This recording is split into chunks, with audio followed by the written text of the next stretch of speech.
In this video, I'm going to show you how to replace the rear brakes on this Hyundai Sonata. Located right behind your rear wheel, we're going to do pads and rotors. Let's get started. Use a 21mm socket, remove all 5 lug nuts, and then pull the wheel off. Keep in mind, if your vehicle has these hubcaps, they will want to come off as soon as you pull the lug nuts off, so remove those as well.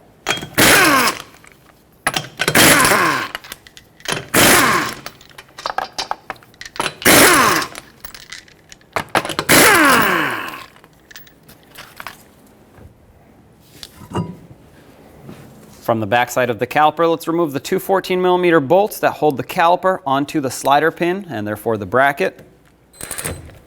Break them free. Pull them off the rest of the way. Do the same to the upper.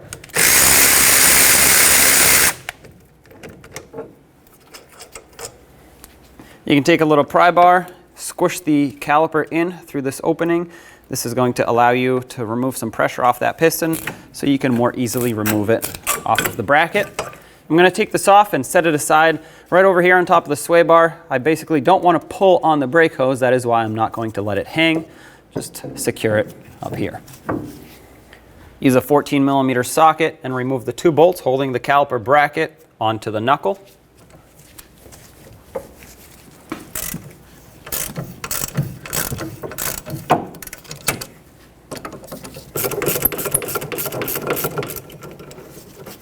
I'm going to leave this in a few threads, that way it'll hold the caliper bracket while I undo the top one the rest of the way.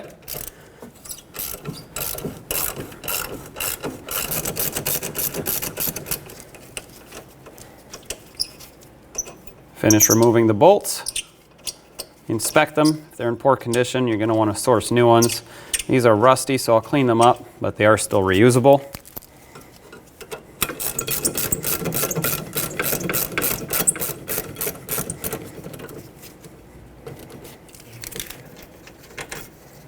Take the bracket and the pads right off. We'll set that aside for cleaning. Let's compress this piston in to make space for the new pads. Put the caliper depression tool in here and depress this piston all the way in, just very slowly and gently. This should go in with minimal pressure. If it takes a lot of effort, most likely it is seized and, well, you will need a new caliper. And right about here, mine is bottomed out, so I'm going to remove my tool. Now this boot, if it's all torn up, that's an issue. You're going to have to replace the caliper because debris will get in there. And also when you press this in, if there's a lot of fluid coming out, or any at all really, that also means that there's a leak inside and that fluid should not be on the outside of the caliper. At this point, my caliper is good, so I'm going to set it aside and we'll continue. Remove the brake rotor. If it's seized on here, first of all, make sure the parking brake isn't applied. That would hold it on, but it's most likely seized on the hub, so use a hammer, tap between the lug studs, and that should break it free. Slowly walk it off, set it aside. Let's clean the surface of this hub. Mine is actually in great shape, so a wire brush will clean it up really nice, but if yours is severely rusted, you're going to want to use a sanding disc of some sort and sand it flat. Basically, when the rotor goes on, you want it to go on a flat, clean surface, not on a surface that might have some raised areas. That's going to make the rotor sit off-center and cause braking issues. Make sure you get right around the edge here where the rotor sits. That's where it's going to seize up, most likely, if it does. Once you're done, have a collection bucket underneath to catch the fluid because I'm going to spray it down with brake parts cleaner to rinse it all.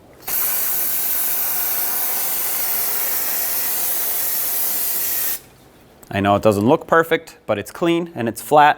I'm not worried about the rust discoloration. So at this point, we can continue.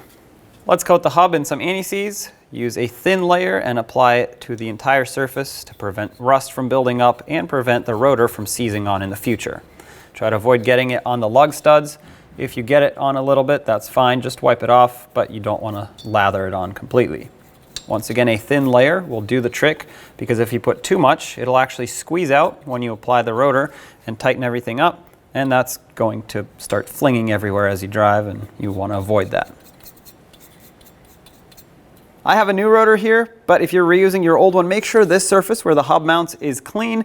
If it's not, sand it down gently or use a wire brush so it can mount flat. Let's get the rotor on. Make sure it's fully seated.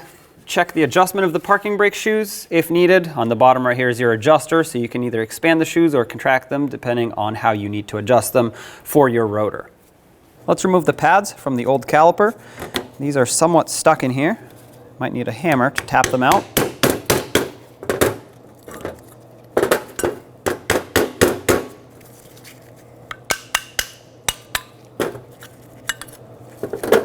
And at this point, we're going to want to remove the old anti-rattle clips. Set them aside. We need to clean the area that they clip onto. This is quite rusty and we have to clean it up. In my case, I'm going to start with a wire brush. You may need to use a light file or sanding disc, whatever works for you. Just don't remove too much material or you'll increase the distance between top and bottom and then the pads will move around excessively.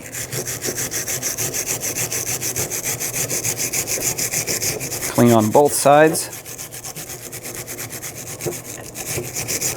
You don't need to make it look like new and shiny, but you do need to remove all of the rust and debris from this area. This doesn't look too bad. I'm going to rinse it off with some brake parts cleaner. And once that dries, we can apply a thin layer of silicone paste. Now my silicone paste is rated for high temperatures for brakes. If yours is not, use some brake grease. You don't want to use anything that'll melt. You also want to apply just a thin layer because if you put too much, when you put the anti-rattle clip on, it's actually going to squish this grease out. Right here in the center is where the rotor sits or rides, and that's going to get all over the rotor, which you want to avoid. Take your anti-rattle clip and clip it on. Make sure you center it up and press it down till it locks in. Flip it over, do the same on the other side.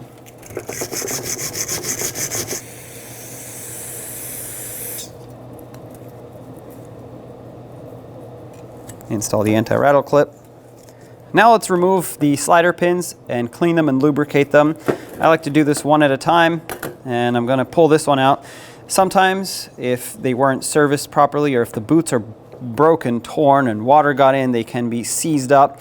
In that case, you can try to spray some rust penetrant in here, work it back and forth. Eventually you'll get it unseized. If you can't, it needs a new caliper bracket. This one is quite gunky, so I'm going to wipe it off. This might even require a wire brush or a wire wheel of some sort so I can properly clean the ridge up here. This is where the boot seals up. I want no rust, no debris in there. Otherwise, the boot won't seal up correctly and water will get in. Because mine looked kind of dirty, I'm also going to remove the boot and clean inside of it by putting a rag through it. If I had still very good clean grease in here, I wouldn't be so worried, but clearly I have a lot of rust even and just pieces of debris that should not be inside of the caliper bore. They will prevent proper operation of the brakes. Clean this boot out the best you can, although you want to avoid spraying brake parts cleaner at it because being rubber, it can get damaged. In here, I also want to clean right around the ridge where it seals up. It is also best to use a wire brush and just clean the surface. You want that boot sealing up very well. If you have a bore brush, you can also stick it inside of the caliper bore. If not, you can use the pin with some brake parts cleaner and just basically rinse out this using the pin and then flush it out over a collection receptacle.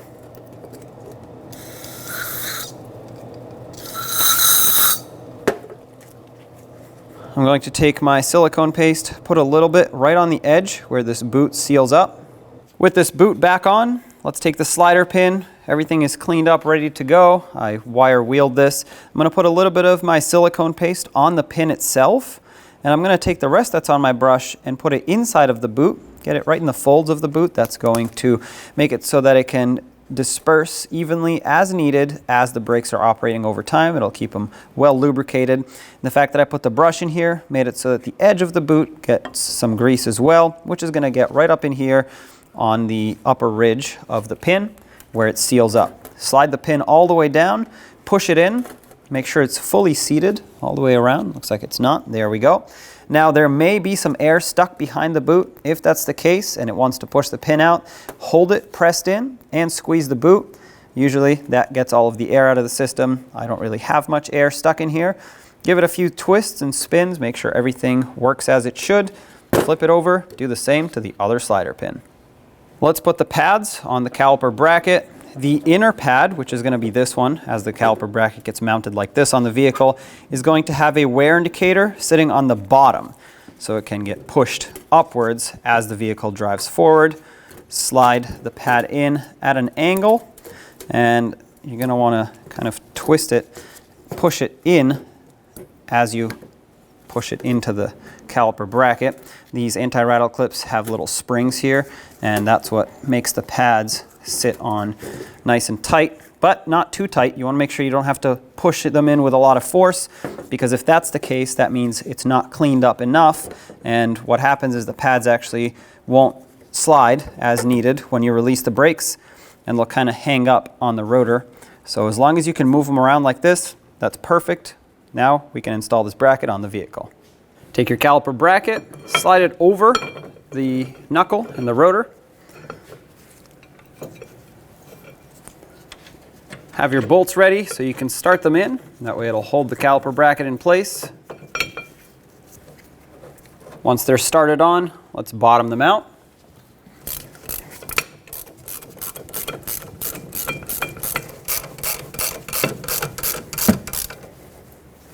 All right, let's torque these two bolts to 60 foot-pounds.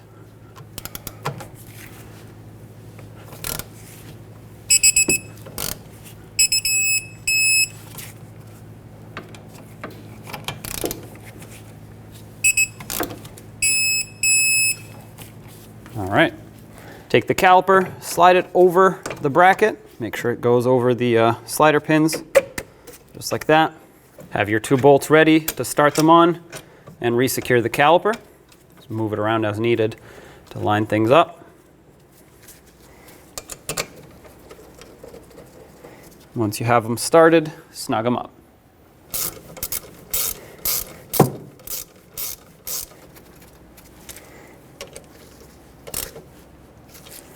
We'll torque these to 20 foot-pounds.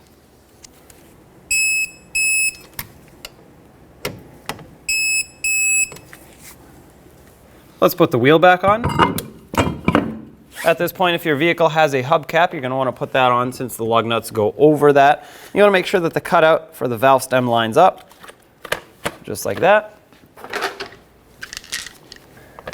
Start on all 5 of your lug nuts. We'll bottom them out in a cross pattern to seat the wheel, and then we'll torque them also in a cross pattern. That way everything can seat evenly.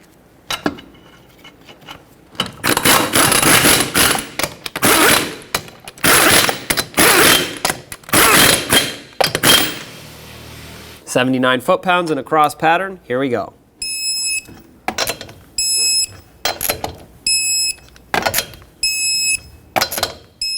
Double check them.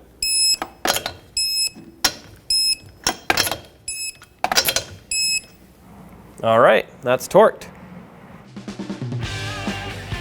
When only the best will do, demand TRQ. The only company that lets you view before you do. TRQ is committed to offering the highest quality aftermarket auto parts that are engineered for peace of mind. Thanks for using and viewing with TRQ.